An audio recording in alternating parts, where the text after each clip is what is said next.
इस ब्रीफिंग में शामिल होने के लिए आप सभी का धन्यवाद। जैसा कि आप सभी जानते हैं, 22 अप्रैल 2025 को लश्कर ए तैयबा से संबंधित पाकिस्तानी और पाकिस्तान प्रशिक्षित आतंकवादियों ने भारत में जम्मू और कश्मीर के पहलगाम में भारतीय पर्यटकों पर बर्बरतापूर्ण हमला किया। 25 भारतीयों और एक नेपाली नागरिक को कायरतापूर्ण मौत के घाट उतार दिया गया। मुंबई के 26 नवंबर 2008 के हमलों के बाद यह भारत में हुई किसी आतंकवादी हमले में मारे गए आम नागरिकों की संख्या की दृष्टि से सबसे गंभीर घटना है। पहलगाम का हमला अत्यधिक बर्बरतापूर्ण था, जिसमें वहां मौजूद लोगों को करीब से और उनके परिवारों के सामने सिर पर गोली मारी गई। हत्या के इस तरीके से परिवार के सदस्यों को जानबूझकर आघात पहुंचाया गया। साथ ही उन्हें यह नसीहत भी दी गई कि वे वापस जाकर इस संदेश को पहुंचा दें। यह हमला स्पष्ट रूप से जम्मू और कश्मीर में बहाल हो रही सामान्य स्थिति को बाधित करने के उद्देश्य से किया गया था। चूंकि पर्यटन फिर से अर्थव्यवस्था का मुख्य आधार बन रहा था, इस हमले का मुख्य उद्देश्य इसे प्रतिकूल रूप से प्रभावित करना था। पिछले वर्ष आप सभी जानते हैं 2.25 करोड़ से अधिक पर्यटक कश्मीर आए थे। इस हमले का मुख्य उद्देश्य इसलिए संभवतः यह था कि इस संघ राज्य क्षेत्र में विकास और प्रगति को नुकसान पहुंचाकर इसे पिछड़ा बनाए रखा जाए और पाकिस्तान से लगातार होने वाले सीमा पार आतंकवाद के लिए उपजाऊ जमीन बनाने में सहायता की जाए। हमले का यह तरीका जम्मू और कश्मीर और शेष राष्ट्र दोनों में सांप्रदायिक दंगे भड़काने के उद्देश्य से भी प्रेरित था। इसका श्रेय सरकार और भारत के सभी नागरिकों को दिया जाना चाहिए कि इन प्रयासों को विफल कर दिया गया। एक समूह ने खुद को रेजिस्टेंस फ्रंट टीआरएफ कहते हुए इस हमले की जिम्मेदारी ली है। यह समूह संयुक्त राष्ट्र द्वारा प्रतिबंधित पाकिस्तानी आतंकवादी समूह लश्कर ए तैयबा से जुड़ा हुआ है। यह उल्लेखनीय है कि भारत ने मई और नवंबर 2024 में संयुक्त राष्ट्र की 1267 कमेटी की सैंक्शंस मॉनिटरिंग टीम को अर्धवार्षिक रिपोर्ट प्रस्तुत की थी, जिसमें टीआरएफ के बारे में साफ इनपुट दिए गए थे। इससे पाकिस्तान स्थित आतंकवादी समूहों के लिए कवर के रूप में टीआरएफ की भूमिका सामने आई थी। इससे पहले भी दिसंबर 2023 में भारत ने इस टीम को लश्कर ए तैयबा और जैश ए मोहम्मद के बारे में सूचित किया था, जो टीआरएफ जैसे छोटे आतंकवादी समूहों के माध्यम से अपनी गतिविधियों को संचालित कर रहे हैं। इस संबंध में 25 अप्रैल को यूएन सिक्योरिटी काउंसिल प्रेस वक्तव्य में टीआरएफ के संदर्भ को हटाने के लिए पाकिस्तान के दबाव पर भी ध्यान दिया जाना चाहिए। पहलगाम आतंकवादी हमले की जांच से पाकिस्तान के साथ आतंकवादियों के संपर्क उजागर हुए हैं। रेजिस्टेंस फ्रंट द्वारा किए गए दावे और लश्कर ए तैयबा से ज्ञात सोशल मीडिया हैंडल द्वारा इसको रीपोस्ट किया जाना इसकी पुष्टि करता है। चश्मदीद गवाहों और विभिन्न जांच एजेंसियों को उपलब्ध अन्य सूचनाओं के आधार पर हमलावरों की पहचान भी हुई है। हमारी इंटेलिजेंस ने इस टीम के योजनाकारों और उनके समर्थकों की जानकारी जुटाई है। इस हमले की रूपरेखा भारत में सीमा पार आतंकवाद को अंजाम देने के पाकिस्तान के लंबे ट्रैक रिकॉर्ड से भी जुड़ी हुई है, जिसके लिखित और स्पष्ट दस्तावेज उपलब्ध हैं। पाकिस्तान दुनिया भर में आतंकवादियों के लिए एक शरण स्थल के रूप में पहचान बना चुका है। यहां अंतर्राष्ट्रीय स्तर पर प्रतिबंधित आतंकवादी सजा पाने से बचे रहते हैं। इसके अलावा पाकिस्तान ने इस मुद्दे पर विश्व और फाइनेंशियल एक्शन टास्क फोर्स जैसे अंतर्राष्ट्रीय मंचों को जानबूझकर गुमराह करने के लिए भी जाना जाता है। साजिद मीर का मामला, जिसमें इस आतंकवादी को पाकिस्तान ने मृत घोषित कर दिया था और फिर अंतर्राष्ट्रीय दबाव के परिणाम स्वरूप वो जीवित पाया गया, इसका सबसे स्पष्ट उदाहरण है। ये स्वाभाविक है कि पहलगाम में हुए इस हमले से जम्मू और कश्मीर के साथ साथ भारत के अन्य भागों में भी आक्रोश देखा गया। हमलों के बाद भारत सरकार ने स्वाभाविक रूप से पाकिस्तान के साथ संबंधों को लेकर कुछ कदम उठाए। आप सभी उन निर्णयों से अवगत हैं जिसकी घोषणा 23 अप्रैल को की गई थी। तथापि ये आवश्यक समझा गया कि 22 अप्रैल के हमले के अपराधियों और उनके योजनाकारों को न्याय के कटघरे में लाया जाए। हमलों के एक पखवाड़े के बाद भी पाकिस्तान द्वारा अपने क्षेत्र या अपने नियंत्रण वाले क्षेत्रों में आतंकवादियों की इंफ्रास्ट्रक्चर के विरुद्ध कार्यवाही करने के लिए कोई स्पष्ट कदम नहीं उठाया गया है। उल्टे वो इनकार करने और आरोप लगाने में ही लिप्त रहा है। पाकिस्तान आधारित आतंकवादी मॉड्यूल्स पर हमारी खुफिया निगरानी ने संकेत दिया है कि भारत के विरुद्ध आगे भी हमले हो सकते हैं। अतः इनको रोकना और इनसे निपटना दोनों को बेहद आवश्यक समझा गया। आज सुबह, जैसा कि आपको ज्ञात होगा, भारत ने इस तरह के सीमा पार हमलों का जवाब देने और उन्हें रोकने तथा उनका प्रतिरोध करने के अपने अधिकार का प्रयोग किया है। ये कार्यवाही नपीतुली, नॉन एस्केलेटरी, आनुपातिक और जिम्मेदारीपूर्ण है। ये आतंकवाद की इंफ्रास्ट्रक्चर को समाप्त करने और भारत में भेजे जाने वाले संभावित आतंकवादियों को अक्षम बनाने पर केंद्रित है। आपको यह भी स्मरण होगा कि 25 अप्रैल 2025 को संयुक्त राष्ट्र सुरक्षा परिषद ने पहलगाम आतंकवादी हमले पर एक प्रेस वक्तव्य जारी किया था, जिसमें आतंकवाद के इस निंदनीय कार्य के अपराधियों, आयोजकों, फाइनेंसरों और प्रायोजकों को जवाबदेह ठहराने और उन्हें न्याय के दायरे में लाने की आवश्यकता पर जोर दिया गया था। भारत की आज की इस कार्रवाई को इसी संदर्भ में देखा जाना चाहिए। Good morning. Thank you all for joining this briefing. As you are all aware, on April 22, 2025, Pakistani and Pakistan-trained terrorists belonging to the Lashkar-e-Taiba carried out a savage attack on Indian tourists at Pahalgam in Jammu and Kashmir in India. They murdered 26 people, including one national of Nepal, causing the largest number of civilian casualties in a terrorist attack in India since the 26 November 2008 attacks in Mumbai. The attack in Pahalgam was marked by extreme barbarity, with the victims mostly killed with headshots from close range and in front of their families.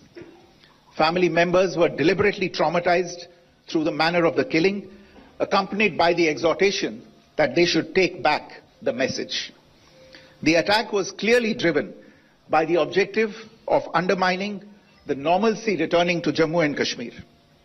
In particular, it was designed to impact the mainstay of the economy, tourism, with a record 23 million tourists visiting the valley last year. The calculation presumably was that harming growth and development in the Union territory would help keep it backward and create fertile ground for continued cross-border terrorism from Pakistan. The manner of the attack was also driven by an objective of provoking communal discord, both in Jammu and Kashmir and the rest of the nation.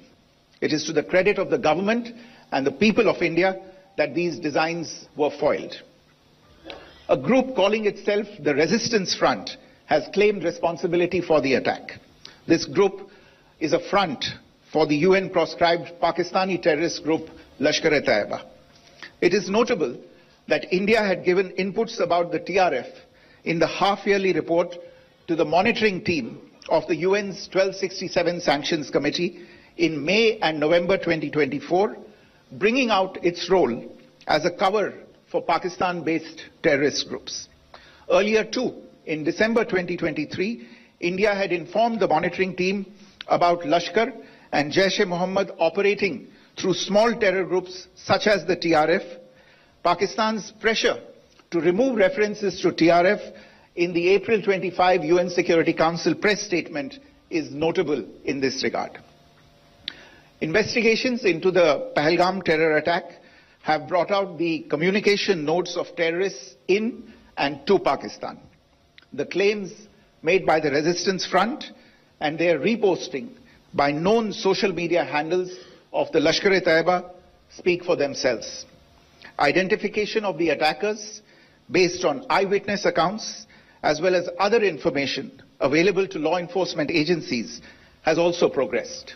Our intelligence has developed an accurate picture of the planners and backers of this team. The features of this attack also tie in with Pakistan's long track record of perpetrating cross-border terrorism in India, which is well documented and beyond question. Pakistan also has a well-deserved reputation as a haven for terrorists from around the world, with internationally proscribed terrorists enjoying impunity there. In addition, Pakistan has been known to willfully mislead the world and international forums, such as the Financial Action Task Force, on this issue. The Sajid Mir case, in which this terrorist was declared dead and then, in response to international pressure, brought back to life, found alive and arrested, is the most glaring example. The latest attack in Pahalgam has understandably generated deep anger in Jammu and Kashmir and in other parts of India. Following the attacks, the Government of India naturally responded with a set of initial measures relating to our engagement with Pakistan. You're all aware of the decisions that were announced on the 23rd of April.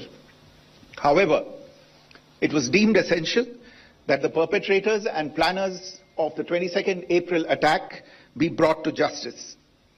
Despite a fortnight having passed since the attacks, there has been no demonstrable step from Pakistan to take action against the terrorist infrastructure on its territory or on territory under its control. Instead, all it has indulged in are denials and allegations. Our intelligence monitoring of Pakistan-based terrorist modules indicated that further attacks against India were impending. There was thus a compulsion both to deter and to preempt. Earlier this morning, as you would be aware, India exercised its right to respond and preempt as well as deter more such cross-border attacks. These actions were measured, non-escalatory, proportionate and responsible. They focused on dismantling the terrorist infrastructure and disabling terrorists likely to be sent across to India.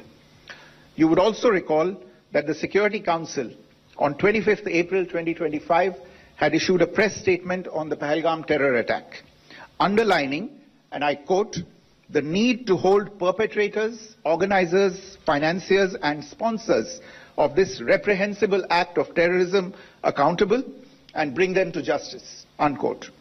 India's latest actions should be seen in this context. Joining me for this briefing on our actions earlier this morning are Colonel Sophia Qureshi and Wing Commander Vyomika Singh. I will request them to share some details regarding Operation Sindoor with all of you.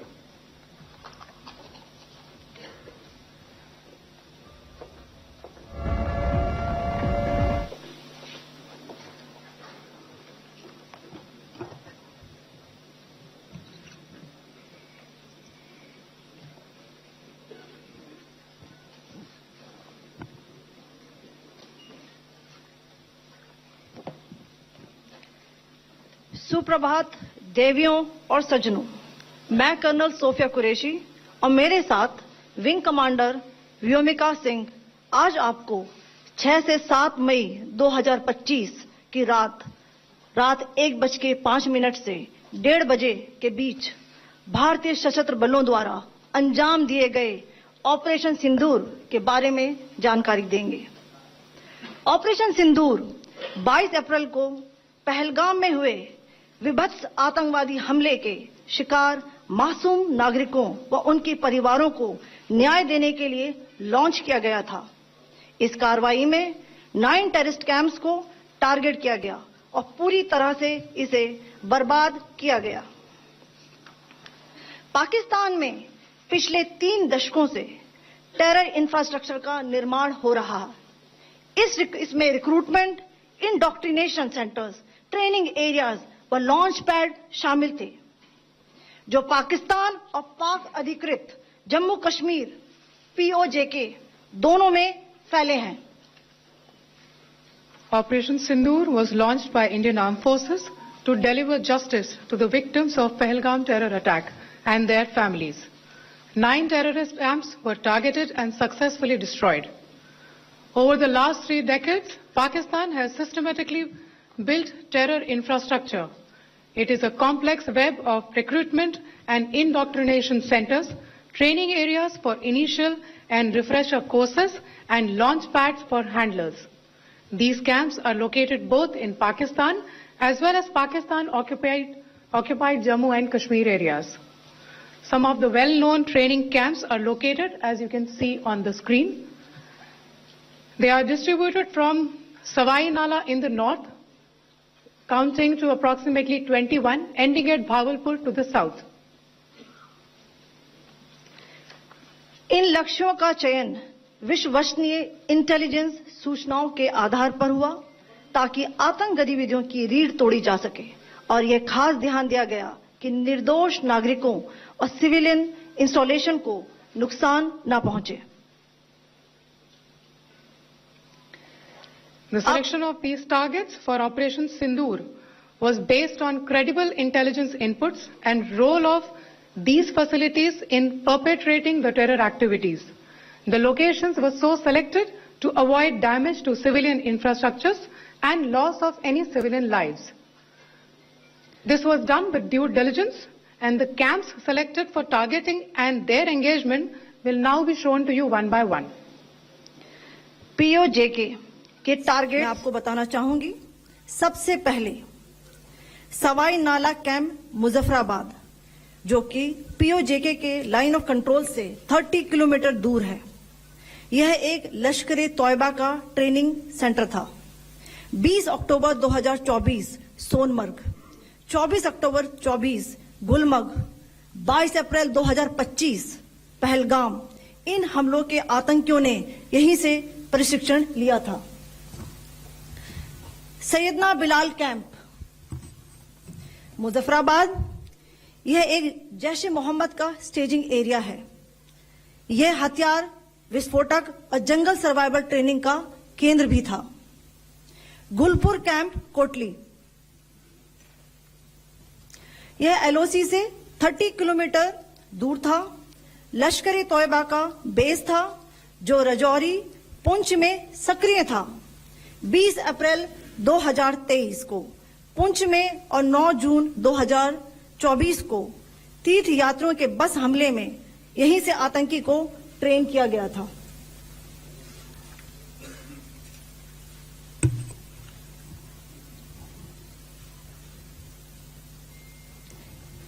Barnala camp बिम्बर, यह LOC से 9 kilometre दूर है। यहां पर हथियार, handling, IED व जंगल survival का प्रशिक्षण केंद्र था। अब्बास कैंप कोटली,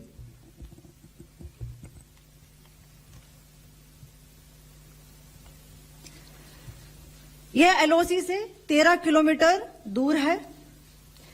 लश्कर तौयबा का फिदाइन यहां तैयार होता था। इसकी कैपेसिटी 15 टेररिस्ट को ट्रेन करने की थी।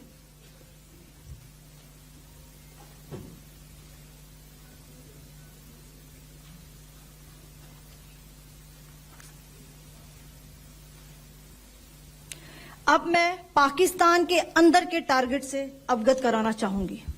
पहला, सर्जल कैंप सियालकोट, यह अंतर्राष्ट्रीय सीमा से 6 किलोमीटर की दूरी पर है, सांबा कठुआ के सामने।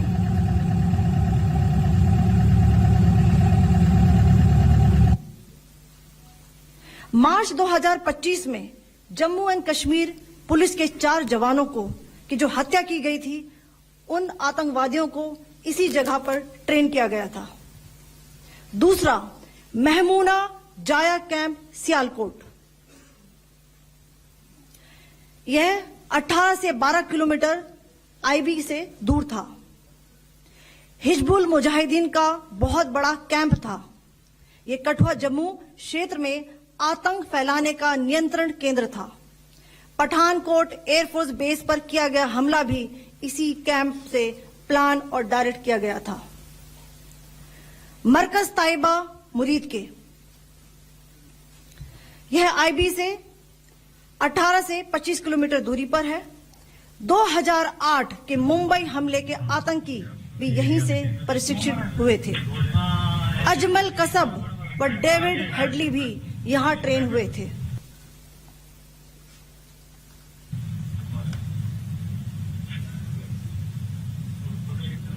आगे दूसरा आया।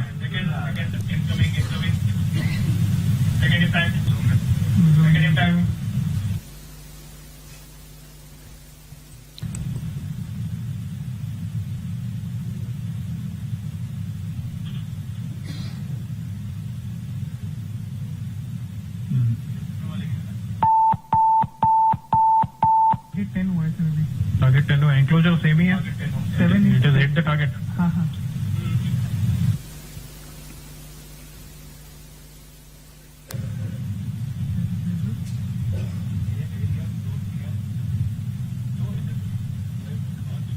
आ गया सर।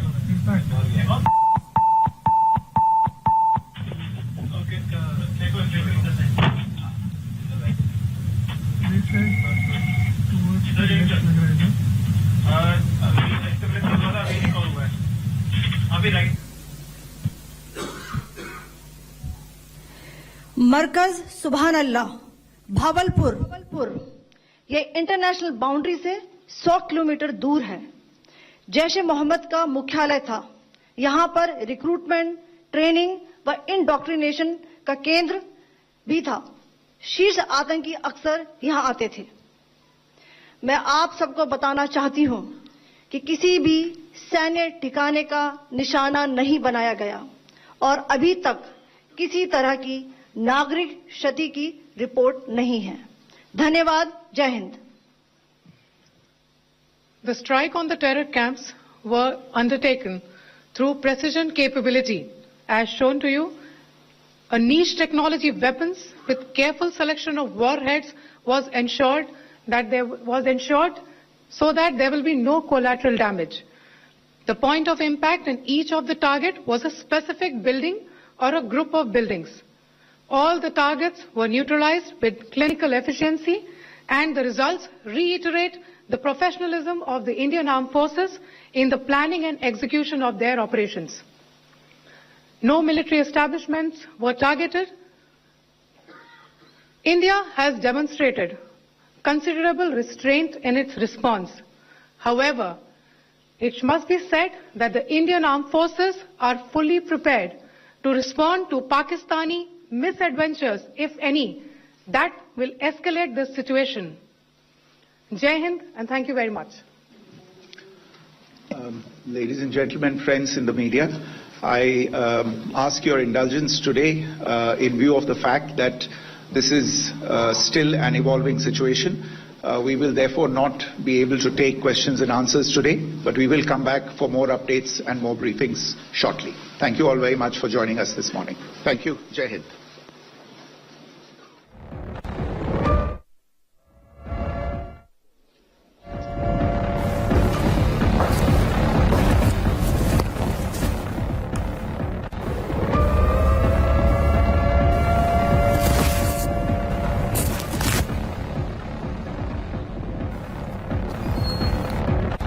તો જ પ્રકારે હાલ આ સમગ્ર માહિતી છે તે આપવામાં આવી। આતંકીના અડ્ડાઓને ધ્વસ્ત કરી દેવામાં આવ્યા છે।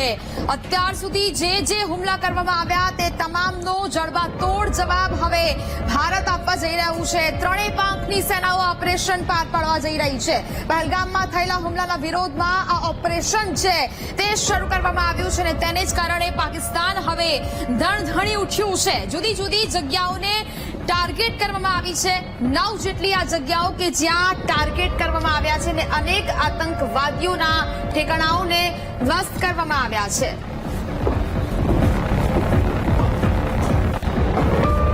इस प्रकारे पाकिस्तान પાકિસ્તાને પાડેલા એ આતંકવાદીઓનો ખાત્મો બોલાવવામાં આવી રહ્યો છે અને હવે સતર્ક રહેવાની પણ જરૂર છે અને હવે જવાબી કાર્યવાહી જો કરવામાં આવશે તેના માટે પણ ભારતીય સેના તૈયાર છે કારણ કે જે પ્રકારે હવે રાત્રે 1:30 વાગ્યાથી ઓપરેશન સિંદૂર છે તે શરૂ કરવામાં આવ્યું અને હવે તેને જ લઈને એક બાદ એક જે હુમલાઓ છે તે ભારત દ્વારા પાકિસ્તાન પર કરવામાં આવ્યા છે અને તેને જ લઈને હવે પાકિસ્તાન જાણે કે ફફડી ઉઠ્યું હોય પોતાની નાપાક હરકતોમાંથી હજી સુધી પાકિસ્તાન છે તે બહાર નથી આવ્યું સીઝ ફાયરનું પણ ઉલ્લંઘન વારંવાર જે કરવામાં આવ્યું તેના વિરુદ્ધ પણ હવે ભારતીય સેના કડક કાર્યવાહી અને જવાબી કાર્યવાહી છે તે કરી રહી છે જડબાતોડ જવાબ આ પાકિસ્તાનને આપવામાં આવી રહ્યો છે આતંકવાદીઓને સજા મળવી જોઈએ મસૂદ અઝહરના આતંકી ઠેકાણાઓને પણ વેરવિખેર કરવામાં આવ્યા છે લશ્કરે તૈયબાનો કેમ્પ મુંબઈ હુમલામાં આતંકી જે અહીંથી આવ્યા હતા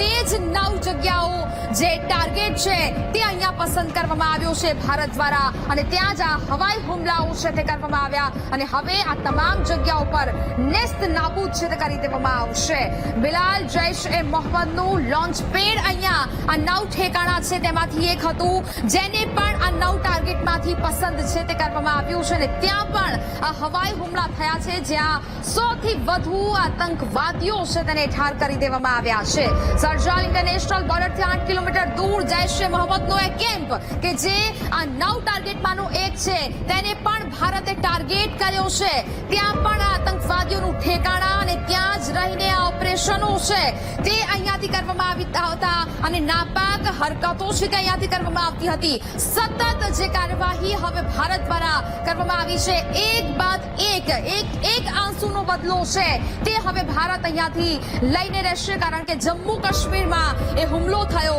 નિર્દોષ લોકોના એ મોત થયા એ તમામ જે એક આંસુ છે તેનો બદલો છે તે હવે ભારત પાકિસ્તાન પાસેથી લઈ રહ્યું છે રાત્રે 1:30 વાગ્યાથી આ ઓપરેશન સિંદૂર શરૂ કરવામાં આવ્યું છે એટલે હવે ભારત છે તે સતર્કતાની સાથે આગામી હુમલાઓને આગામી સમયમાં કેવી રીતે આ લડાઈ કરવી તેની પણ તમામ તૈયારીઓ સાથે મેદાનમાં ઉતરી ગયું છે ત્રણેય સેનાની પાંખ છે તે જબરદસ્ત હવે જોશ બતાવી રહી છે અત્યારે ભારતના કોઈ પણ નાગરિકને તમે કહેશો કે આવ ધ જોશ તો તમામ લોકોમાં એ પ્રકારનો જુસ્સો છે તે અહીંયા જોવા મળશે કારણ કે હવે પાકિસ્તાનને બતાવી દેવું પડશે કારણ કે જે પાકિસ્તાન વાસીઓએ જ આ આતંકવાદીઓને પાડેલા છે અને તેમને અનેક વખતે સ્થાન આપ્યા છે તેવા જ પાકિસ્તાનને નાબૂદ કરવાનું ભારતે હવે ધારી લીધું છે અને તેનો જ આ જવાબી હુમલો આ દ્રશ્યો જે અહીંયા જોવા મળી રહ્યા છે આ દ્રશ્યો બતાવી દે છે કે ભારતે કેવા પ્રકારે હવે અહીંયા એ પાકિસ્તાનને બતાવી દીધું છે કે જો અવરચંડાઈ કરશો જો નાપાક હરકત ભારત વિરુદ્ધ કરવામાં આવી તો પછી આ જ